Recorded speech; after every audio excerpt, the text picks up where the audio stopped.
Hello everyone and welcome to this brand new video where today we will be working on this compact kit from Freedom. This is the F104 Starfighter. It comes with two kits included in the box, one twin-seater and one single-seater. Now here is the paint list. It's mostly Mr.hobby paint list, which is great since I have Mr.hobby paints for the majority of my work. And here is a decal sheet. I can tell you now, these decals will be a pain in the ass to work with. They're not that great and I ended up doing only half of them. So here we start with the assembly of the cockpit. As you cannot see here, I am filing away the nut marks from the parts that I cut out, and here I am also gluing the parts together, which you also cannot see. We start with priming the interior or the inside of the fuselage black. This way we will also paint the inner walls so that if you look into the cockpit it's just not grey plastic. Then we prime the other side of the fuselage and the cockpit itself, and then we start with a black base modeling effect. This is a painting technique you've seen before on my channel, something I use quite often to create a shading effect, and we will do it on basically everything on this plane. So here we do it as well on the inside of the fuselage, which won't be very visible, but I like to put in more work than is needed. We then go over it with the base coat for the main color. This is the inside color. I will put the color name in the screen because I don't really remember what it is, but I'll put it on screen for you. It's some sort of airship gray or whatever. I'll put it on screen. And here we will put the gray on the inside as well of the cockpit. As you can see, the right side or the left side for the pilot is masked off, as that was supposed to be black. And then we mask off the rest of the interior and we paint that front part green. We then insert the cockpit into the front part of the fuselage and we use some Mr. Cement S, I think, to glue this together. Now usually I suggest using super glue for painted parts because cement works by melting plastic, and since there's paint over it you're also dissolving the paint and not really melting the plastic, so it isn't the best to use. But since I needed that assembly time to put this together because the whole fitment of the cockpit was tricky, I used Cement S. And then use some extra thin cement to melt the seam lines together, file away the excess and then scribe some new panel lines.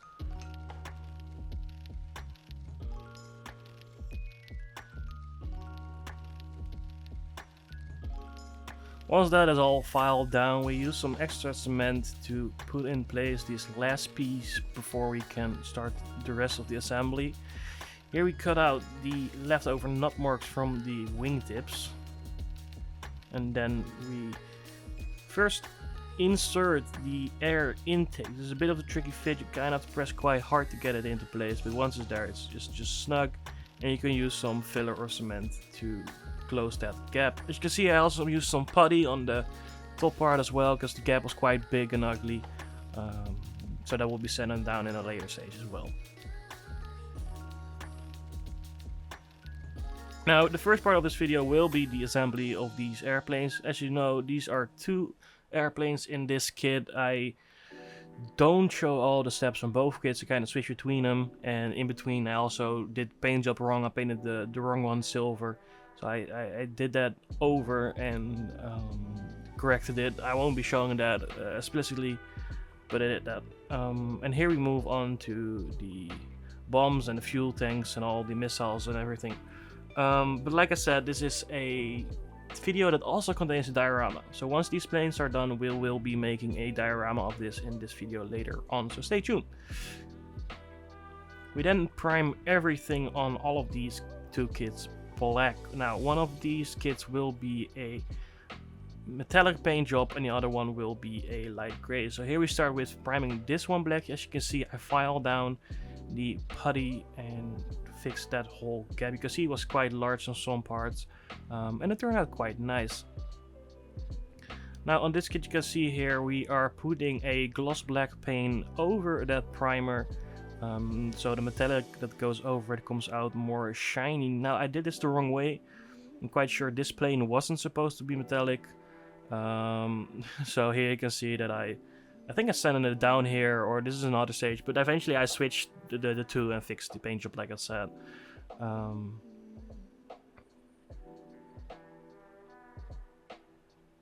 So here I am still putting down the primer. Again, it's the Mr. Servicer 1500 black, like I use for most of my projects. And then here I am putting down a gloss black over the thrusters as well, because these also need to be painted in a metallic color.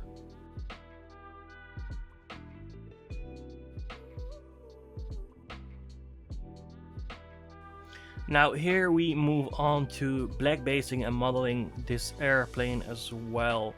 This one will be the light gray finish, and that really can benefit from a pre-shading effect. Since gray in and on itself is a light color, the black paint will really come through it and show that pre-shaded effect.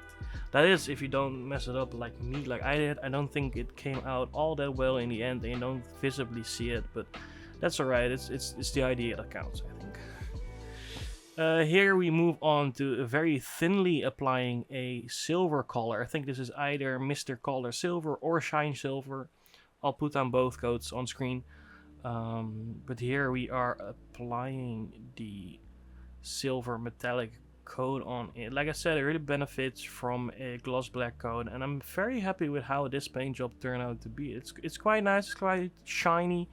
It isn't as reflective or mirror-like, but that is not what this paint is supposed to be. If you want that mirror finish, you need some kind of chrome paint, and that's not what this kit called for.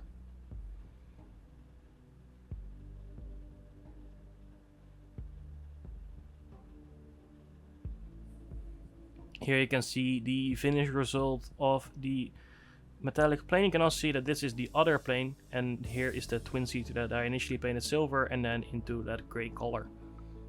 And here you can see all the other final colors put on and the decals applied as well. Like I said in my previous videos, I sometimes forget to record parts and you're missing out on a few things, and this was one of the last projects that suffered from that. The diorama we will see later on, and the following videos will suffer less from my inability to press the record button.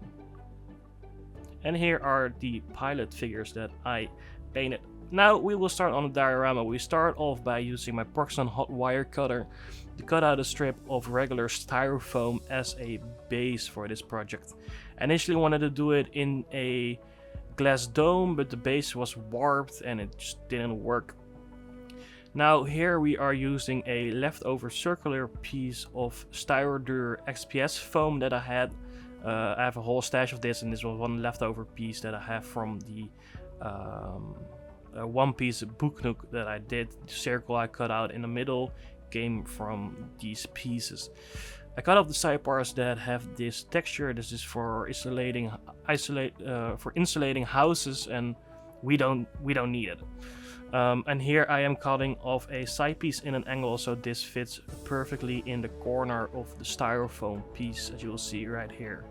Here you are test fitting, and I cut off these sides at an angle so it sits flush to the side of it.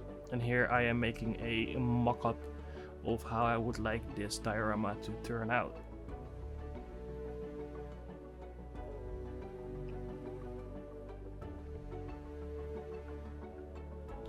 I then here start by sketching the door we need for this hangar. It will be a hangar, and the door opening needs to be wide enough to make it plausible for the plane to have been coming out of that hangar.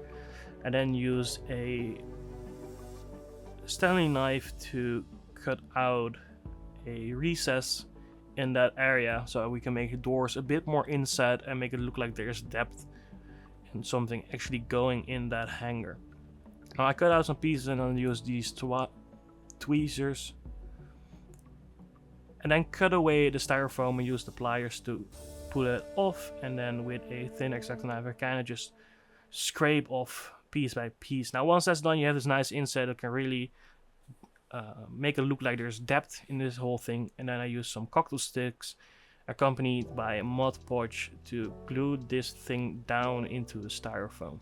Mod Podge is a great solution for gluing styrofoam together if you don't have any foam safe super glue. I ran out of mine and I couldn't be bothered to get new ones, but I won't have to do that in the future because it's great stuff.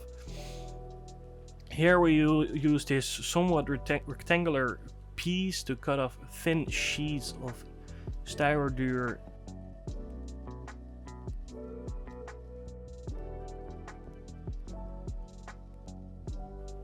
This will act as a runway / tarmac foundation on which I will build the actual texture and paint on this diorama, just to give it a bit more elevation from the ground and the grass that will be around it.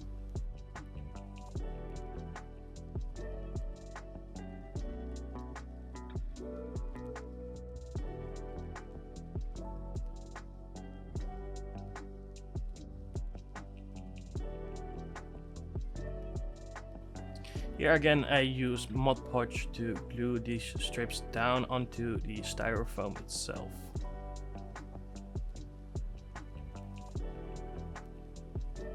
For the lack of better tools, I use these wooden coffee stirrers to apply the Mod Podge to the surface. Alternatively, you can use a old paintbrush, or just make sure to clean it out very good. Just don't use anything crazy expensive or high quality, since it will definitely ruin the paintbrush in the long term. And then here use the X-Acto knife to cut off the excess. Here I use a wall filler that you can use to fill holes, drill holes in walls.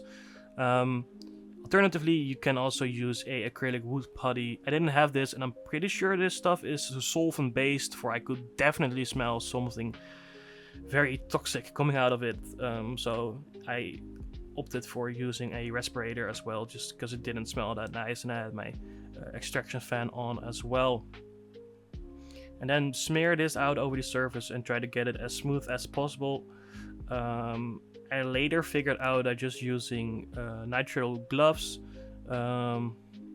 works. Just using your finger while wearing nitrile gloves works pretty good as well for this material. And here I am applying it as well to the large surface of the base. I'll save you this process because this was tedious, because if you go back over it and it hasn't dried too much, it will just crumble up and you'll pull it off, and it's a mess. Here we will use a piece of pla plate from DSPIA to make the doors. So I first measure the height that the doors need to be, and then use that height to cut this plastic in the right size.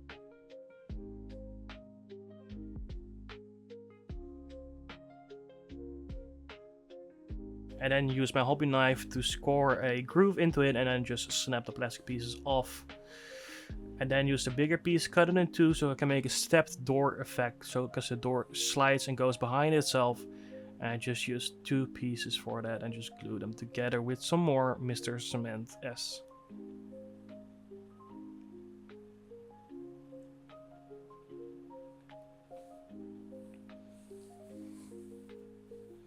And here I cut off the excess as well. And here I use a ammo acrylic mud texture paint.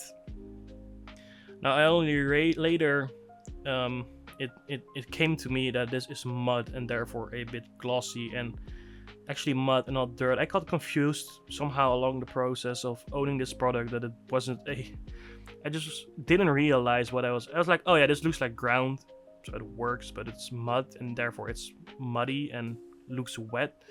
So yeah, I have to get some kind of dirt effect as well. It looks great, and once you go over it with the grass, it really doesn't matter all that much. But if I were to go for like a bare dirt effect without grass, then this would not suffice, and I just never stood still at that fact. And since this is an acrylic paint, I just use a paintbrush to apply it to the surface, and after that I just rinse it out with water. Again, don't use expensive brushes for stuff like this, because it will mess up your paint in the end. Now while that's drying, I use a bit of sponge and some thin paint to stipple on some colors on this asphalt. Now I'm not going to explain exactly what I'm doing and with what colors I'm doing it, because I have no clue what I'm doing. I just looked at Night Shift's video where he does it, and if you want to learn how to do it, I really suggest you look up that video, because I have no clue what I'm doing, and it turned out really great on the hangar wall. It looks amazing. I'm very proud of it. I just didn't record it, and I have no clue what I did to get the result that I have, and you will see that in the end that I was not able to reproduce the desired effect on this road, and it just looks completely different and quite frankly not that great at all. But I honestly have no clue what I did to make the wall look as it does. The part of the process that I'm showing later on has been redone and changed, and I just don't know what I did. So if you ever try something new, just maybe record it, take a few pictures or notes so you know what you did when it works out, so you can do it again. Because yeah, I'm quite happy with the effect you'll see in a bit. I just wasn't able to reproduce it in the slightest. Yeah, and it just looks like a whole mess on the tarmac itself. I don't know what happened there. Here I am painting the doors in a greenish blue or a bluish green. I think it's more a bluish green than a greenish blue. I don't know, this color just came to me and I thought it looked great, so I just used that. It's a Ammo Atom paint as well, since that's basically the only acrylic paints I have and that I use. So.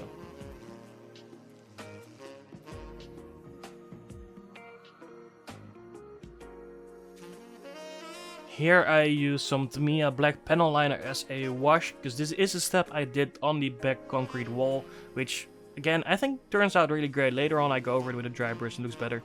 I tried it on the tarmac surface, it just looks awful. I don't know what it is. It looks okay, it's just not the greatest. The paint stippling I did underneath could have been a bit thinner and it would have worked out much better. Here we will use this Grassmatic static grass applicator. I think it's also from Ammo. I will correct myself on screen if it isn't. First you put down some Mod Podge. Since this is an acrylic paint, it is kind of conductive since it's water based, so you can just hold your alligator clip in one spot and it will work. And then I tap off the loose fibers that will fall on this paper towel, and then I can just put that back into the bag or back into the applicator and use that again. Now this big surface I divided into two parts. I'm pretty sure I could have done it in one big part, but just to be sure I divided it up. So here you see me applying some Mod Podge on the remaining surface, and then I will go over it with the grass applicator.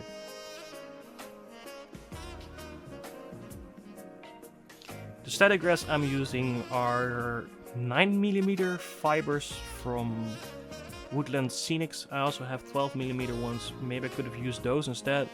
But since those are quite a bit more heavy and bigger, static grass applicators will more easily struggle with getting those upright because they're just too heavy, and that's why there are so many different static grass applicators. Some are just more powerful and are better at making bigger fibers stand up straight.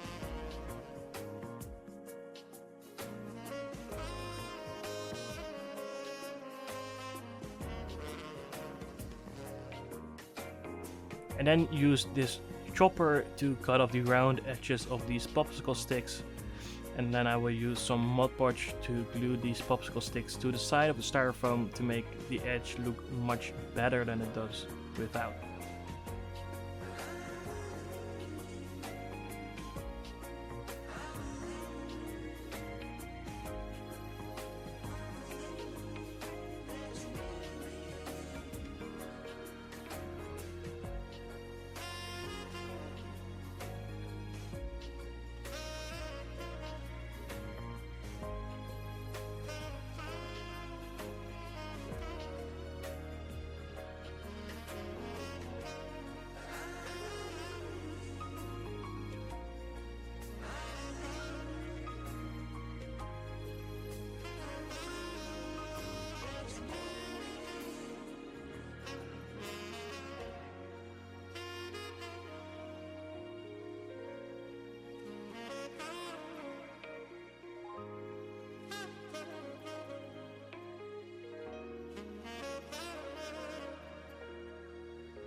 Once it was all on, I used this dark brown paint fairly thin, so it kind of absorbs into the wood, to paint the side of this base in a more wood-like color instead of these bleak looking popsicle sticks. I just think it looks way better that way. Ideally you want to use some kind of maybe veneer instead of popsicle sticks to begin with, and then some wooden stain.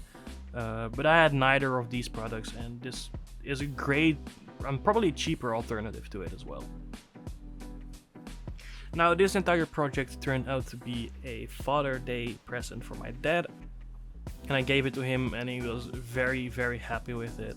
So regardless of all the setbacks I had during the build process of this, I can say this whole project turned out great, and I'm very, very happy with the results.